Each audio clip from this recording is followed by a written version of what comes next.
Pesquisas comprovam. Falta pouco para essa eleição ser decidida. É a chance de acabar de vez com o clima de ódio e trazer a paz de volta ao nosso país. Dia 2, vote Lula, vote 13.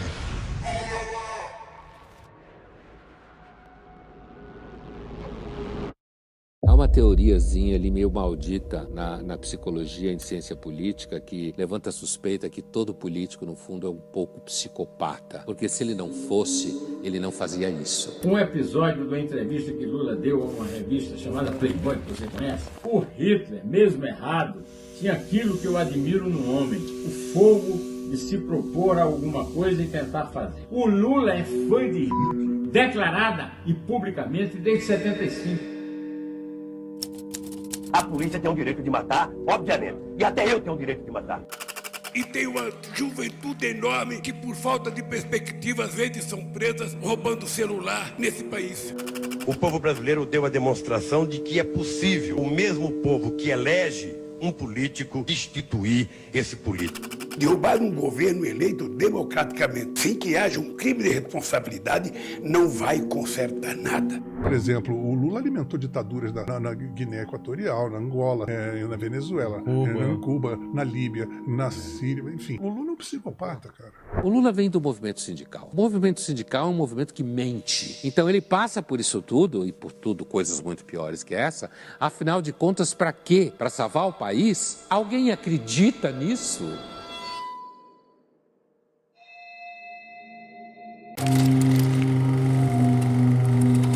Em 2002, a América do Sul presenciou as duas maiores reviravoltas políticas de toda a história. Uma delas virou até filme de Hollywood, inclusive. Aconteceu lá na Bolívia. No período de 90 dias, durante a corrida eleitoral, o candidato que começou a corrida em último lugar nas pesquisas subiu até o primeiro lugar e foi eleito. Logo depois aconteceu aqui no Brasil. Um candidato que no começo das pesquisas tinha 70% de rejeição, que tinha acabado de ser derrotado em 3 eleições seguidas, na 4ª tentativa foi eleito presidente. Hoje é o dia do reencontro do Brasil consigo mesmo. O segredo dos dois, o mesmo: o marketing. Começa agora o nosso primeiro programa do horário eleitoral. Hoje, quero pedir sua permissão para não falar de projetos.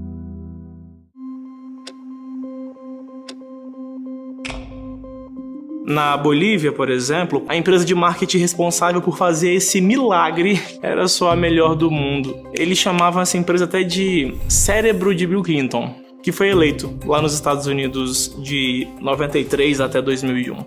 O trabalho deles é simples: reembalar o candidato que o povo não gosta, vender, vender e vender. O serviço aqui é basicamente pegar um candidato que o eleitorado não gosta, renomear ele e depois vendê-lo, vendê-lo e vendê-lo. E o Partido dos Trabalhadores ficou inspirado a fazer o mesmo aqui no Brasil. Tudo que eu sou não é fruto da minha inteligência, não. Todas que fazem não prestam. Impressionante. Nas campanhas anteriores eu usava o teleprompter. Eu queria sempre improvisar, né? Você dava o tema para ele, qualquer tema, moradia, saúde, educação, ele ia lá e falava.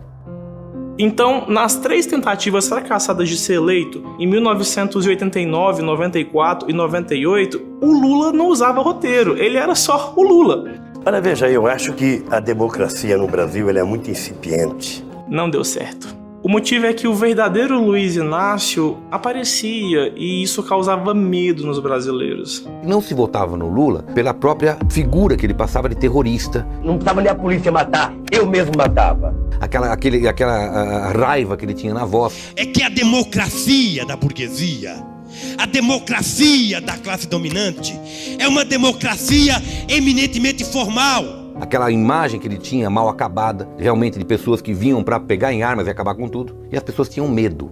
O senhor acha que com essa imagem, o senhor tem mesmo chance de derrubar todos esses poderosos que têm máquinas atrás deles e ganhar a eleição?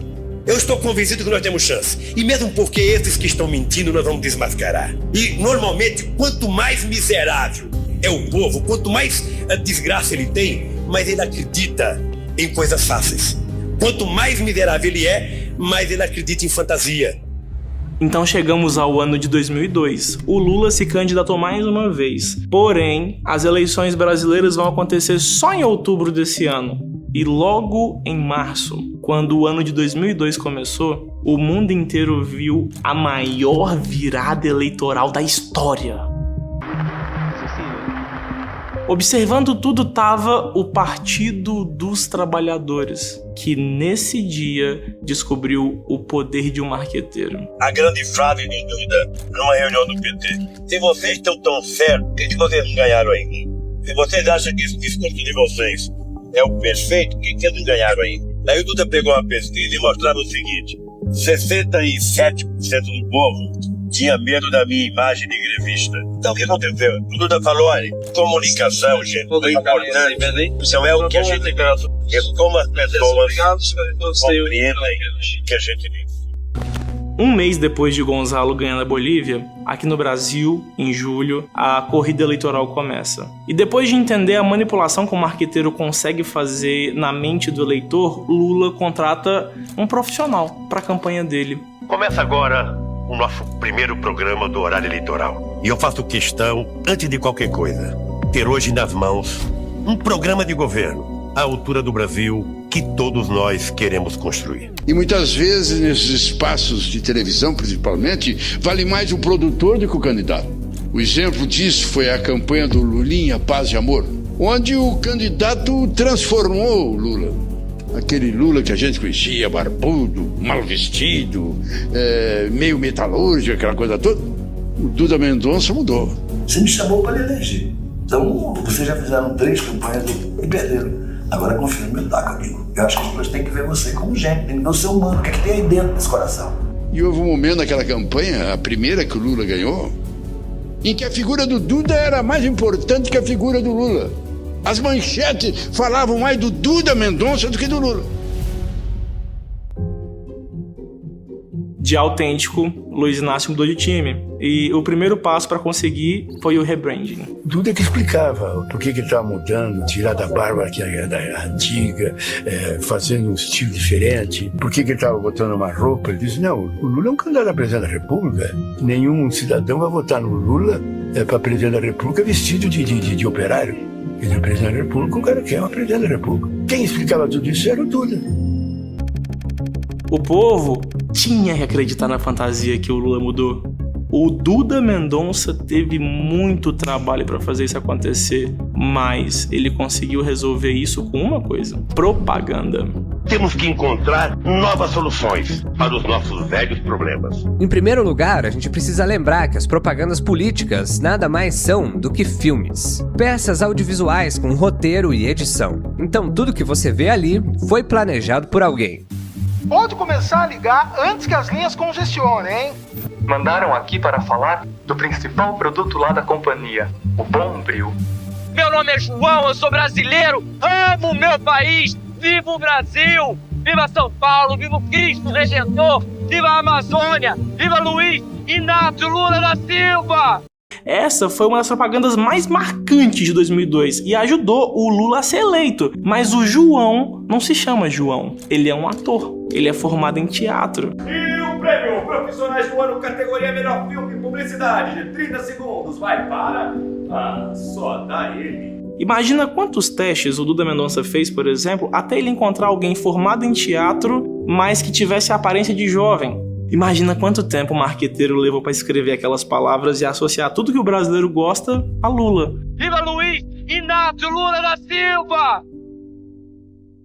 Mas Lula não era o cérebro. Duda Mendonça foi o cérebro que pensou em cada palavra que saiu da boca daquele rapaz. Ele planejou, escreveu, produziu e executou todos os detalhes da campanha eleitoral à presidência do Partido dos Trabalhadores. Pois eu tenho certeza de que todos vocês, hoje mais do que nunca, já perceberam que o que a gente quer é exatamente o mesmo que vocês. Bota o L, o L. Eu vou dizer, 1, 2, 3 e Lula! Nunca um presidente da República no Brasil teve tanto voto quanto você teve no primeiro turno.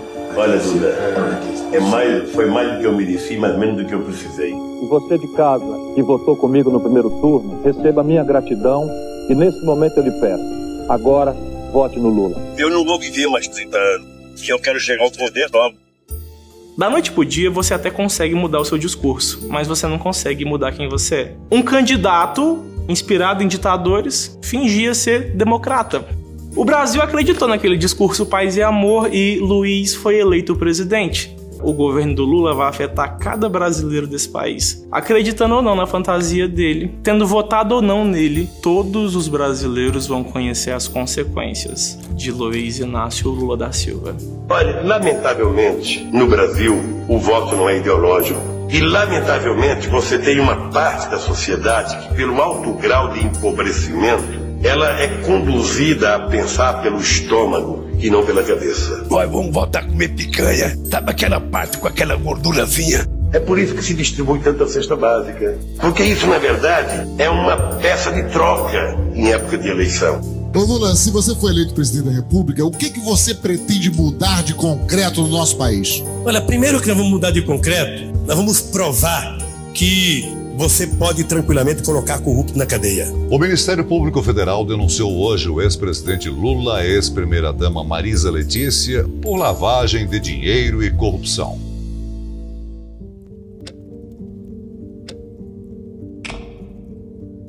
Quando o resultado das eleições de 2002 saiu, o governo enviou o relatório eleitoral. Na página 201, uma novidade. O custo do voto, R$ 6,77.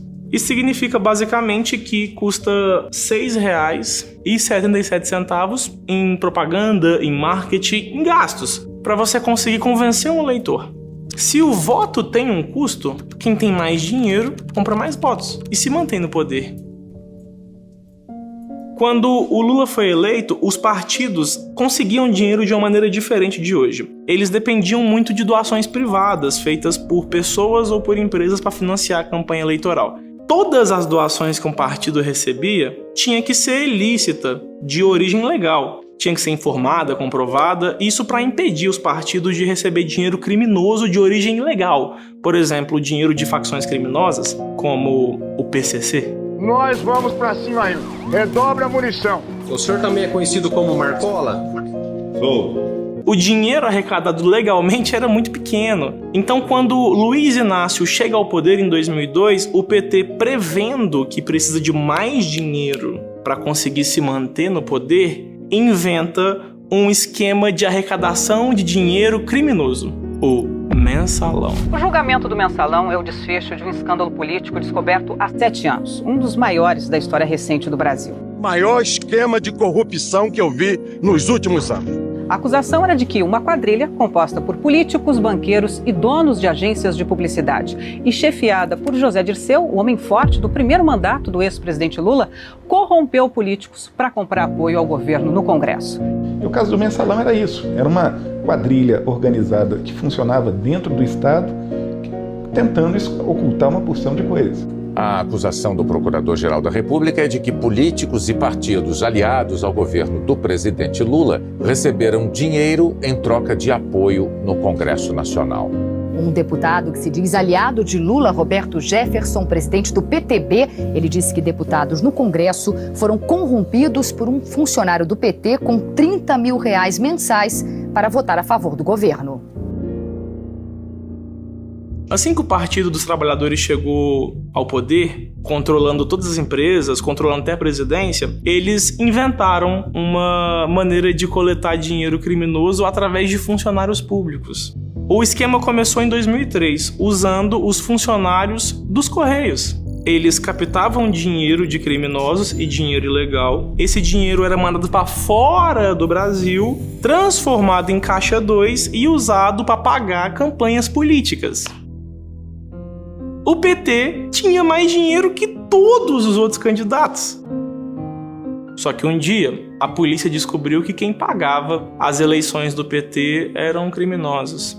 O Duda Mendonça, que elegeu o Lula, foi chamado para depor na CPI dos Correios. Nesse momento, a minha mulher e a minha irmã estão assistindo o meu depoimento. E o Duda conta que ele só terminou de receber os pagamentos pelo trabalho de marqueteiro na eleição do Lula muito depois que o PT chegou ao poder. Num determinado momento, o seu Marcos Valério chamou a Zilmar e disse assim: traz uma conta lá fora, que fica mais fácil de pagar vocês. Mas era uma coisa esquisita. Mas de novo era assim, ou traz a conta lá fora, ou não vai receber a grana. Duda recebeu 300 mil reais em dinheiro vivo, 10 milhões e meio numa conta das Bahamas e 11 milhões 900 mil reais pagos por Marcos Valério. O PT pagou por serviços prestados em 2002 com dinheiro de Marcos Valério depositado no paraíso fiscal das Bahamas. Primeiro eu fui à CPI porque eu quis, não mandaram me chamar. Fui lá e falei a verdade. Na verdade, esse dinheiro claramente era dinheiro pago de Caixa 2. A gente sabia disso, inclusive. Mas a gente não tinha opção. Marcos Valério não é tão generoso a ponto de oferecer um presente ao presidente Lula e ao PT, à cúpula do PT, pagando uma conta do partido. Esse dinheiro veio de algum lugar. Se eu tivesse feito com a maioria das pessoas, não tinha nada pra mim. E o objetivo maior das investigações da SCP é exatamente descobrir de onde veio esse dinheiro. Lula fez um pronunciamento de emergência, pedindo desculpas pelo mensalão. Não tenho nenhuma vergonha de dizer ao povo brasileiro que nós temos que pedir desculpas. O PT tem que pedir desculpas. O governo, onde errou, tem que pedir desculpas. Porque o povo brasileiro não pode, em momento algum, estar satisfeito com a situação que o nosso país está vivendo. Mas por que e como esse homem, Marcos Valério, pagou ilegalmente 11 milhões e 900 mil a Duda Mendonça para eleger o Lula? Da onde que veio esse dinheiro? O Marcos Valério, então, vai prestar depoimento à polícia e no depoimento de Marcos Valério a gente descobre a origem do dinheiro, o PCC. Uma organização fundada por presos paulistanos. No começo, ninguém acreditava nessa facção. E o PCC ganha muito dinheiro. Abre aspas, o Ministério Público estima que o primeiro comando da capital, PCC, movimenta anualmente 1 bilhão de reais, dos quais apenas 20% circulam dentro do Brasil. O Ministério Público estima que o PCC movimente cerca de 1 bilhão de reais anualmente. Que torna o PCC uma das maiores facções criminosas do mundo. A gente recebia dinheiro de bingo. E que além disso, no dinheiro dos bingos, os bingos estariam lavando dinheiro do crime organizado e financiando campanha de candidatos a vereadores do PT e de deputados do PT em dinheiro vivo. E crime organizado esse PCC. De acordo com Marcos Valério, o PT só conseguiu crescer e eleger tantos políticos porque, abre aspas, segundo o operador, a aproximação do PT com o PCC começou nos anos 2000, quando o crime organizado passou a financiar algumas campanhas políticas do partido.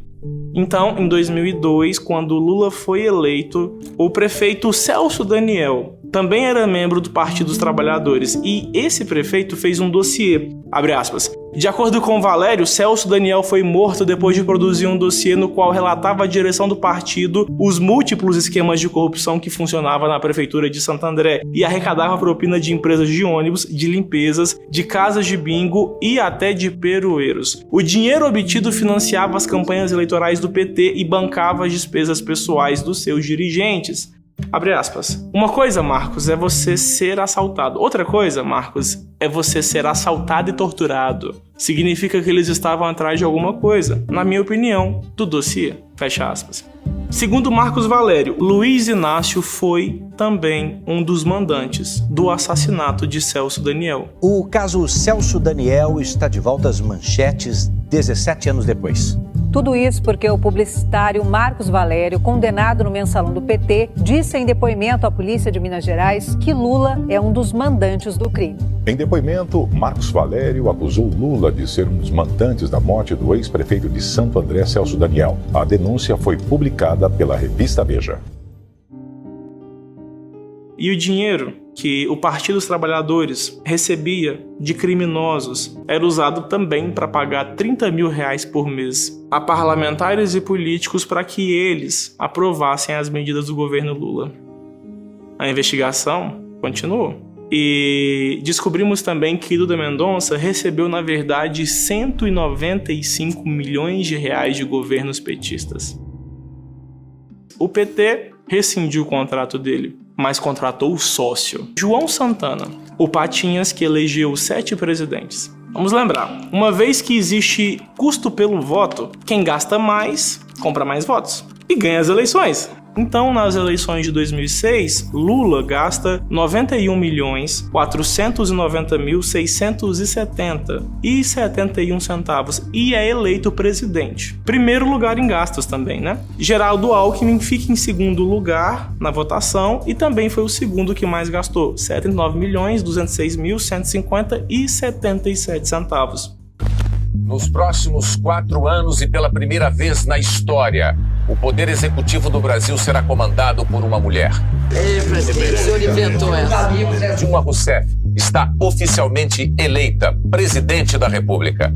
No ano de 2010, na primeira eleição de Dilma Rousseff, Dilma ficou em primeiro lugar na votação e em primeiro lugar nos gastos. 153.028.816,42 gastos na campanha eleitoral. José Serra, que ficou em segundo lugar, também foi o segundo que mais gastou. Ele gastou 106.489.846,91 centavos. A Marina ficou em terceiro lugar nas eleições e também foi a terceira que mais gastou, 24.108.859,74 centavos. Em 2014, para Dilma Rousseff ser eleita, ela decide aumentar os gastos de dinheiro público na campanha dela. Campanhas eleitorais gastaram 5 bilhões em 2014. Abre aspas. Com 5,1 bilhões gastos nas campanhas é possível, por exemplo, construir uma nova linha de metrô, levantar mais de 20 novos hospitais e pagar 4 meses de Bolsa Família para todos os brasileiros que recebem o benefício.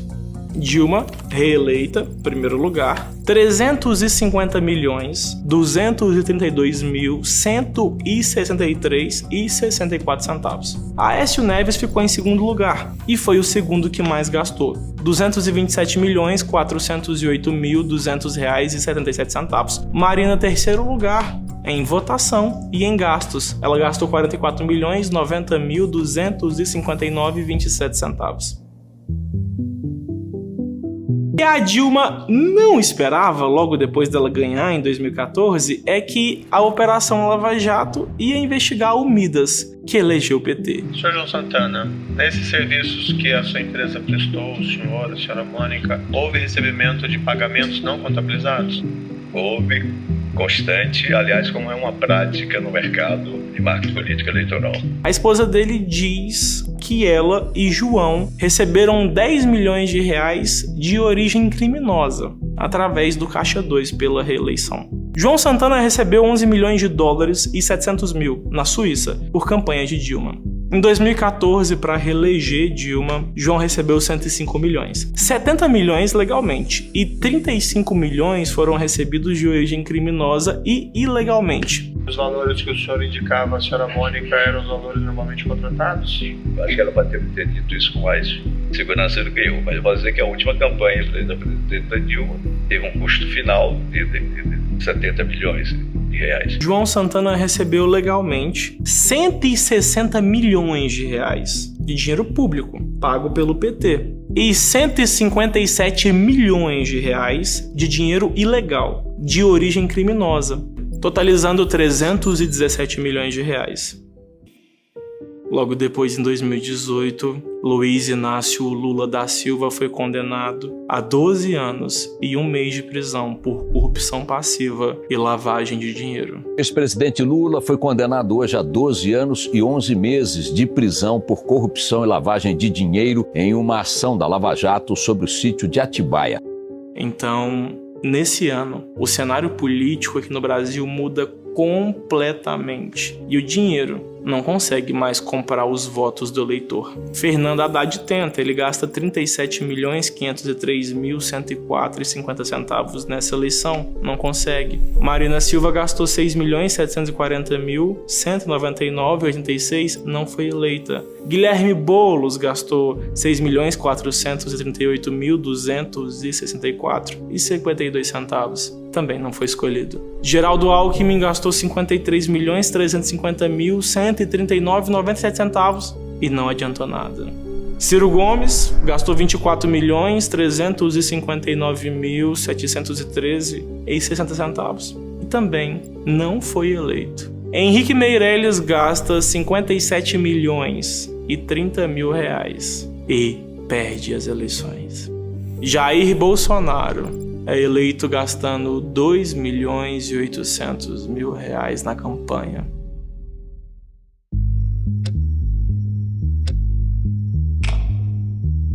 O Jair Bolsonaro chegou ao poder como uma figura pública que era apoiada pela maior parte da população brasileira. Não tinha nenhum nome para concorrer. Só que o brasileiro tem memória curta. Então, em 2019, o Supremo Tribunal Federal mudou a maneira como eles entendem a lei. Antes, quando um criminoso era condenado à prisão por 2 tribunais diferentes e por vários juízes diferentes, ele já devia começar a cumprir a pena. Em 2019, os juízes declararam que todos os criminosos condenados à prisão no Brasil só podem iniciar o cumprimento da pena depois deles serem condenados por todos os tribunais, até a última instância.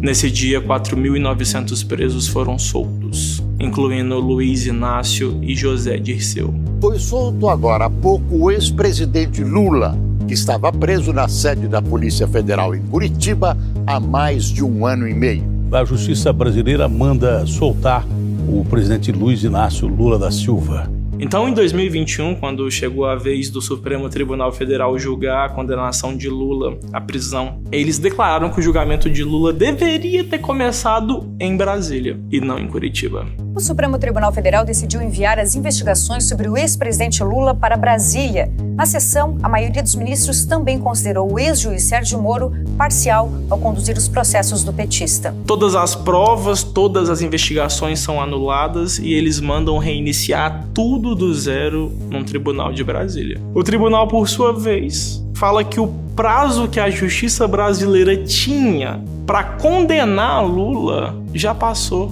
Então eles nem mesmo reiniciam um processo do zero. Apenas colocam numa gaveta e arquivam como se nada nunca tivesse existido.